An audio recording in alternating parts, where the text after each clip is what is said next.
नमः शिवाय, जय भोलेनाथ। कैसे हैं आप सभी लोग। चैत्र नवरात्र की आप लोगों को बहुत बहुत शुभकामनाएं। नवरात्र इस बार 9 दिन की नहीं बल्कि 8 दिन की होगी और मान्यता है कि नवरात्र के दौरान माता भगवती की उपासना की जाए तो न केवल जीवन में सुख समृद्धि आती है बल्कि घर परिवार में करियर में भी अच्छे परिणाम प्राप्त होते हैं। अगर जो हम माता के कलश की स्थापना, घट स्थापना शुभ मुहूर्त में करें तो माता दुर्गा का आशीर्वाद उस घर पर, परिवार के सदस्यों पर हमेशा बना रहता। संकट के बादल कभी भी नहीं मंडराते।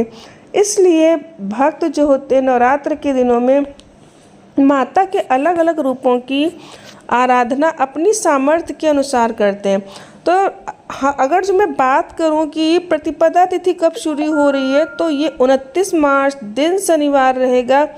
शाम को 4:28 पर प्रतिपदा तिथि शुरू होगी और इसकी समाप्ति होगी 30 मार्च रविवार दोपहर में 12:49। जब नवरात्रों की शुरुआत रविवार से होती है तो माता का आगमन हाथी पर होता है और इस बार नवरात्र की शुरुआत रविवार से हो रही है और समाप्ति भी रविवार को हो रही है और माता का आगमन भी हाथी पर होगा, प्रस्थान भी हाथी पर होगा, जो कि बहुत ही अच्छा माना गया है और ये एक शुभ संकेत होता है।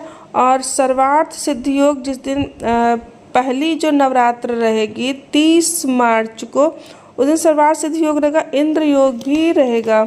और अगर जो मैं कलश स्थापना के मुहूर्त की बात करूं तो सुबह 6:13 से लेकर 10:22 के बीच में कलश स्थापना का बहुत ही अच्छा मुहूर्त है और एक दूसरा अभिजीत मुहूर्त भी बहुत अच्छा माना गया है, जो कि 12:01 से लेकर 12:50 के बीच में समय रहने वाला है। तो आप लोग समय का विशेष ध्यान रखिए, क्योंकि अगर जो हम शुभ समय पर कलश स्थापना नहीं कर पाते हैं तो हमको उस तरीके से शुभ परिणाम भी नहीं प्राप्त हो पाते।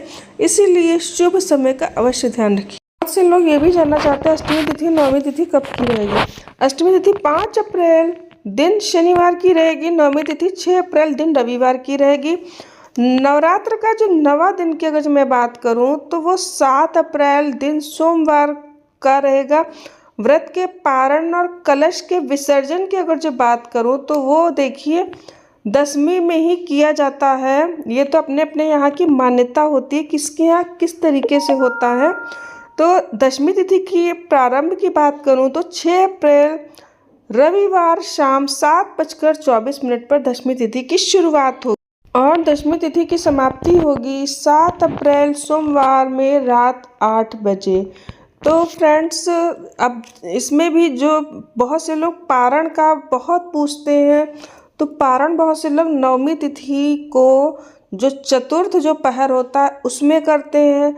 कुछ लोग 10वीं को पारण करते हैं, मतलब कन्या को भोजन करा दिया उसके बाद पारण कर लेते हैं। तो ये अपने अपने यहाँ का नियम होता है और जिसके जैसे गुरु जी आज्ञा दें तो उस हिसाब से आप लोग पारण का देखिएगा। का प्रारंभ होगा 4 अप्रैल दिन शुक्रवार रात में 8:13 पर और शनिवार को 7:26 पर समाप्त हो जाएगी और उसके पश्चात 9वीं तिथि लग जाएगी।